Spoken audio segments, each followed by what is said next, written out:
Olá, essa é mais uma mensagem da série Vivos em Cristo e para Cristo, da Igreja Batista Vitória de Indaiatuba.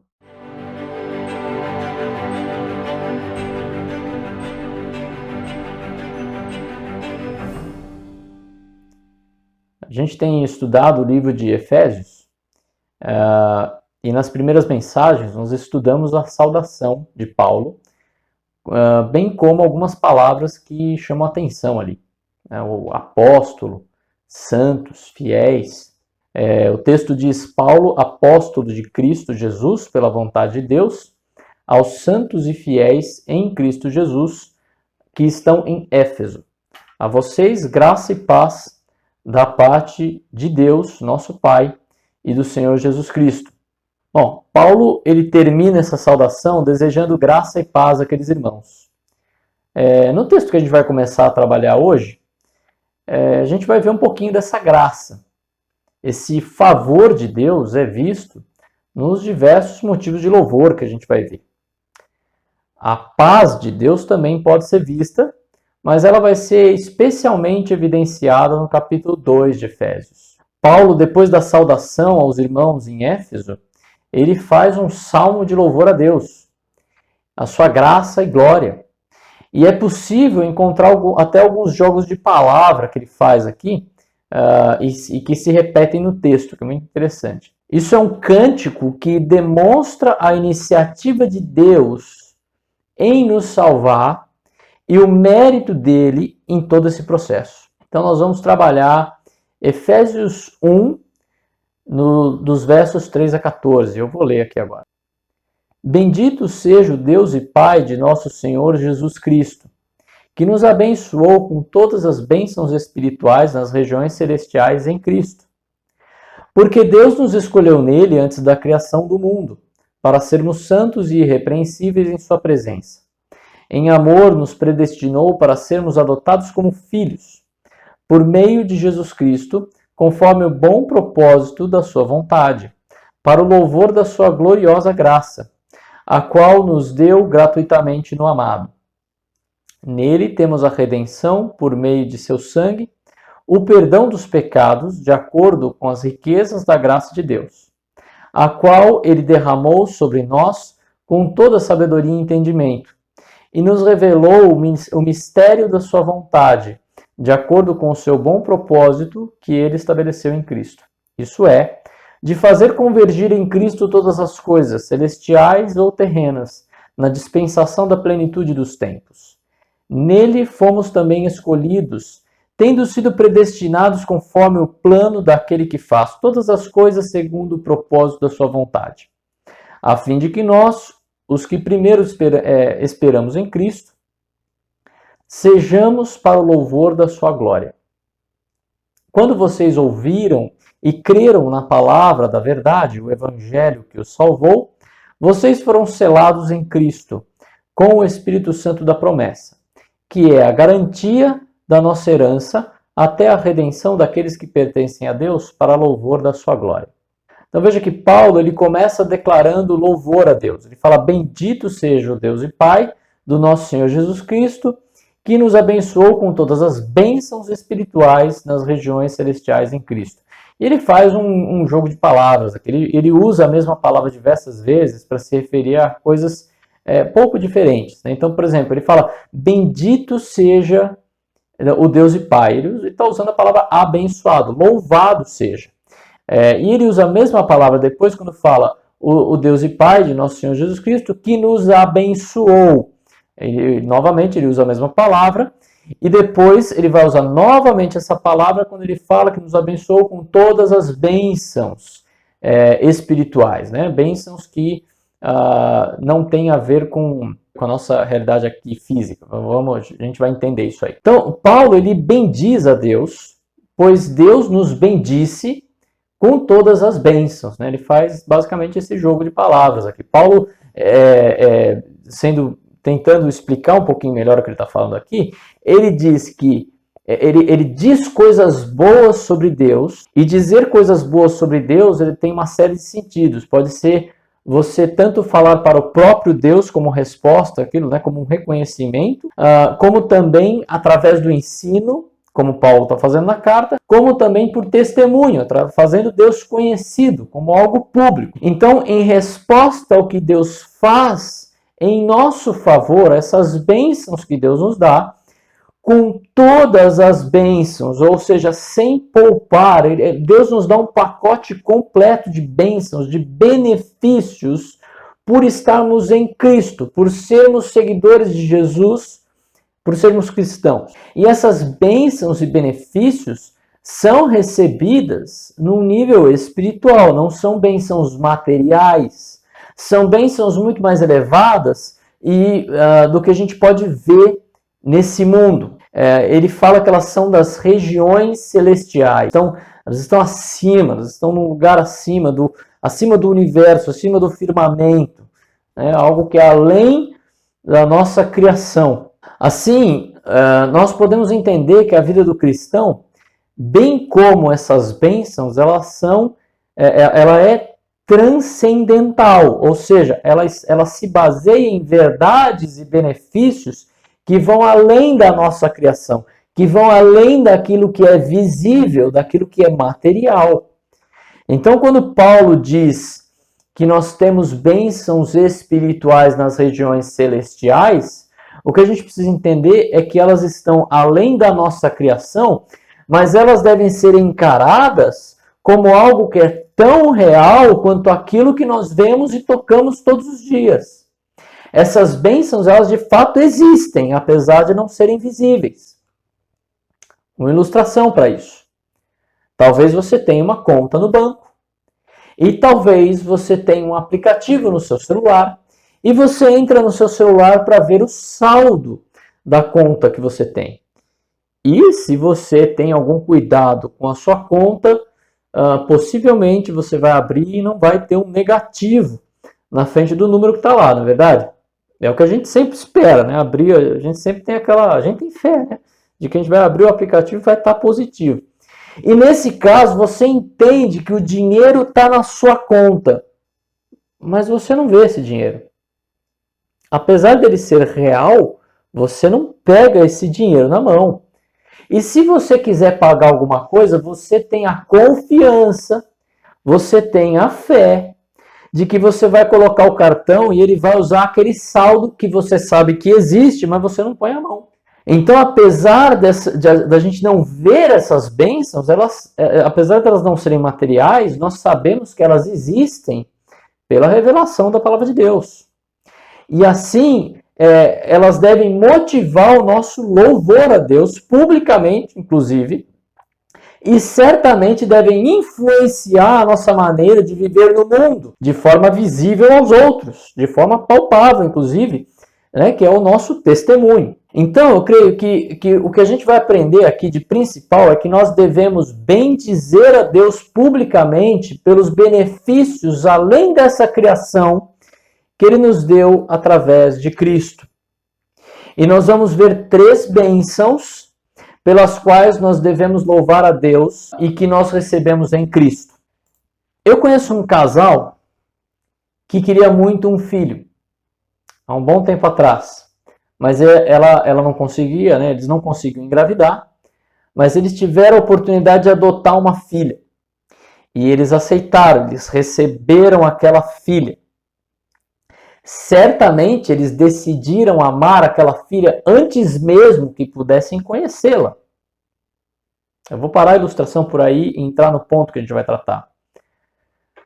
Nós devemos bendizer a Deus publicamente, pois em Cristo nós somos eleitos e adotados como filhos. O versículo 4 e 5 diz: porque Deus nos escolheu nele, em Cristo, antes da criação do mundo, para sermos santos e irrepreensíveis em sua presença. Em amor nos predestinou para sermos adotados como filhos por meio de Jesus Cristo, conforme o bom propósito da sua vontade, para o louvor da sua gloriosa graça, a qual nos deu gratuitamente no amado. Transcendental, além dessa criação, além do que é material, Porque foi antes da fundação do mundo. Antes da fundação do mundo, Deus já o amava. Olha que coisa, né? Quando os planos estavam sendo traçados para a história, Deus amou você de tal maneira que deu o seu Filho unigênito para que todo aquele que nele crê não pereça, mas tenha vida eterna. A gente vai ver mais para frente o Cordeiro que foi morto antes da fundação do mundo. Muito interessante isso aí. E nesse mesmo amor, com esse mesmo amor, Deus te escolheu. E ele te selecionou, ele te pegou do meio da multidão. E ele fez isso em Cristo. Lembra do nome da série, né? Vivos em Cristo e para Cristo. Nós estamos vendo em Cristo aqui.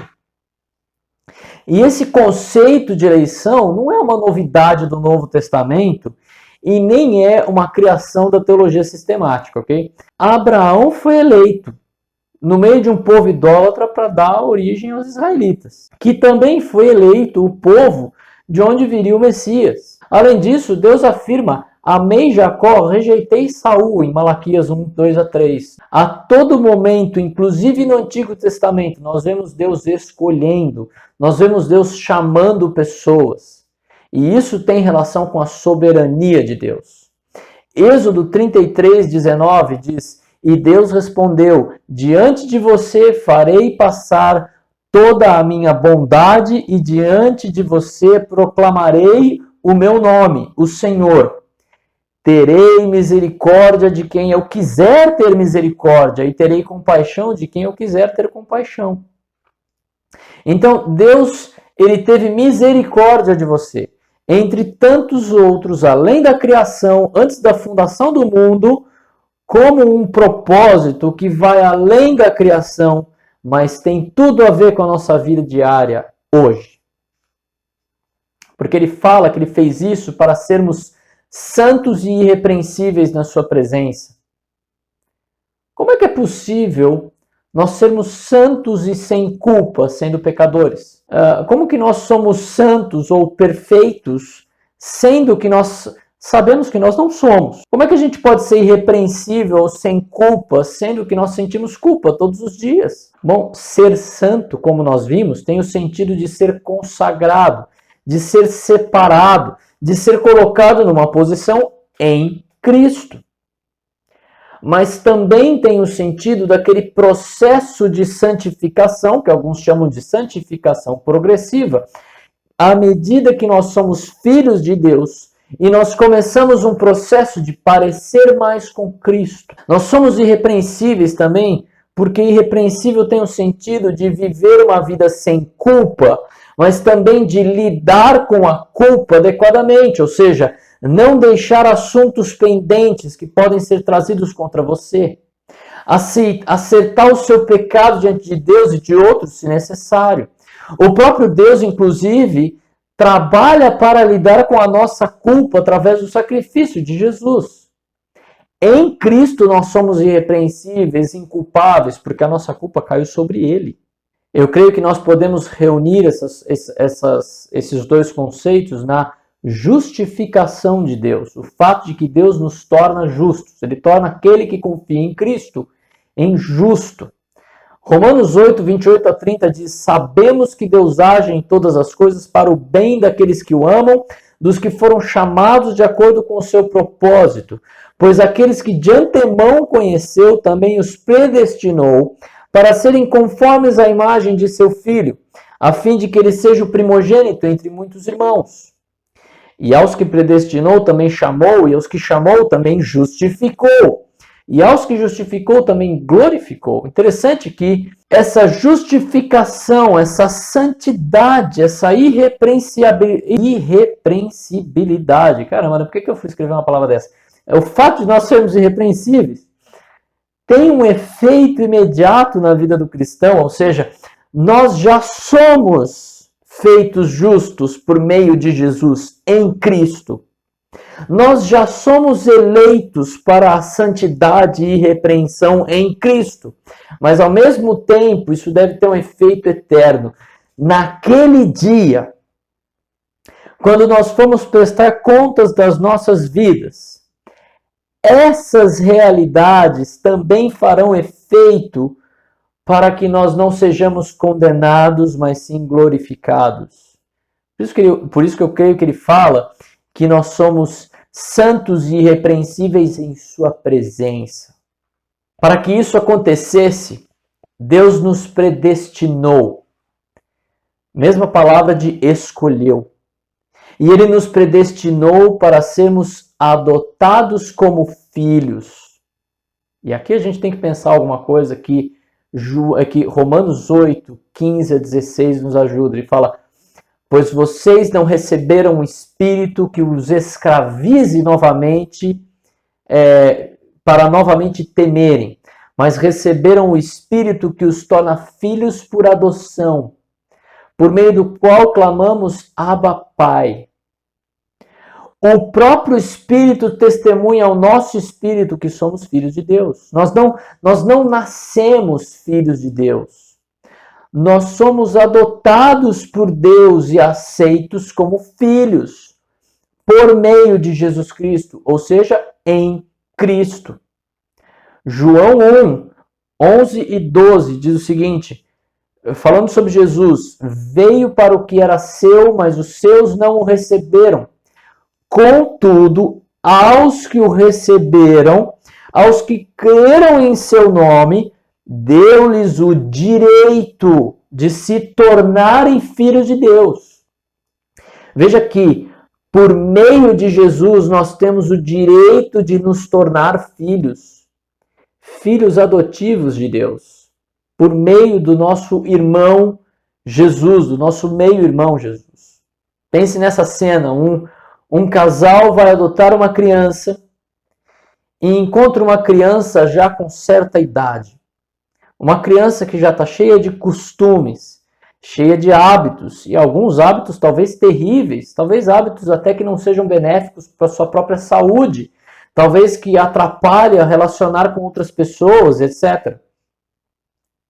Então eles fazem todo aquele processo para que ela se torne legalmente seu filho, levam essa criança para casa. Eles dão um banho nessa criança como talvez ela nunca tenha tomado na vida. Eles estão cuidando daquela criança. Eles colocam uma roupa nova naquela criança, como uma roupa que talvez ela nunca tenha tido. E então eles ensinam essa criança que agora é filho. E elas ensinam a esse filho bons costumes para a sua saúde, para os costumes da família, como sentar junto para as refeições, como respeitar autoridades. Eles estão ensinando esse filho agora como se fosse o próprio filho deles. Assim também, Deus nos escolhe, Deus nos chama, Deus nos separa, Deus nos mostra uma forma de viver que condiz com um membro de sua família, santos e irrepreensíveis, consagrados a Deus e que lidam com a sua culpa diante de Deus e diante das pessoas quando necessário. Talvez, inclusive, por isso, Paulo chame atenção no versículo 3 ao fato de louvar ao Pai de nosso Senhor Jesus Cristo, nosso meio-irmão, que nos deu exemplo de como viver aqui como filhos de Deus. E tudo isso conforme o bom propósito da sua vontade. Assim Deus cumpre o seu propósito e Ele tem prazer em produzir essas coisas nas nossas vidas. E o objetivo final disso é o louvor de sua graça gloriosa. O louvor aqui é uma aprovação, uma recomendação da sua graça, da sua boa vontade para conosco, do seu favor para conosco, gloriosa. É uma opinião, um julgamento a respeito dessa graça, um esplendor, um brilho a respeito dessa graça que Ele derramou sobre nós. E novamente ele fala em seu Filho amado, ou seja, em Cristo. O objetivo final, o prazer de Deus está no louvor, na recomendação da sua gloriosa, da sua esplêndida e excelente graça, do seu favor para conosco, com o qual ele mesmo nos agraciou generosamente em Cristo. Outro jogo de palavras que Paulo faz aqui. Algumas aplicações em relação a isso. Primeiro, a eleição, ela não é um motivo de discussão entre os crentes, ela é um fato, ela é descrita e demonstrada na Bíblia. Mas ela é sim um motivo de louvor a Deus, por ser uma ação da sua generosa graça para conosco. A eleição nos remete à soberania de Deus, ao controle dele sobre todas as coisas, inclusive sobre as nossas próprias vidas e destino. Outra questão aqui, você costuma louvar a Deus, pois você foi escolhido entre outros. O que você tinha que os outros não tinham? Nada. Há uma teoria de que, inclusive, Deus escolhe os piores, né? Abraão, o idólatra, Moisés, o pesado de língua, Pedro, que falava que dava na telha. Várias pessoas que Deus escolheu que você fala assim, nossa, por que ele, né? E eu acho que a gente pode fazer essa mesma pergunta para nós. Por que eu? Porque, como a gente viu naquele texto, né? Terei misericórdia de quem quiser ter misericórdia. A gente não tem que ficar se perguntando por quê. O fato é que ele fez isso. E glória a ele por isso. Você tem louvado publicamente a gloriosa graça de Deus? Ou seja, você tem recomendado o excelente favor de Deus para outros? Isso é seu testemunho, o evangelismo. Você tem vivido como filho adotivo de Deus em santidade de maneira irrepreensível? Nós devemos, então, bendizer a Deus publicamente pelos benefícios, além dessa criação, que nos deu através de Cristo. Então, a primeira bênção pela qual nós devemos louvar a Deus publicamente é que em Cristo nós somos eleitos. Deus nos escolheu entre tantos outros. E nós somos adotados como filhos de Deus. Ele nos fez parte da sua família, transformando a nossa vida para viver em Cristo e para Cristo, com o objetivo de ter prazer em que seja recomendado por nós a outros, o seu excelente favor, a sua graça para conosco, com a qual Ele mesmo nos presenteou em Cristo. Eu comecei com aquela ilustração do casal que eu conheci e que queria um filho, e eles de fato adotaram uma filha. É muito interessante que esse casal já há um bom tempo com aquela filha, uma moça hoje, e é incrível como a aparência daquela garota, inclusive física, é semelhante aos pais. Você não fala que ela não é filha deles. Com os anos de vivência, ela se tornou parecida com eles, inclusive fisicamente. É assim com o cristão.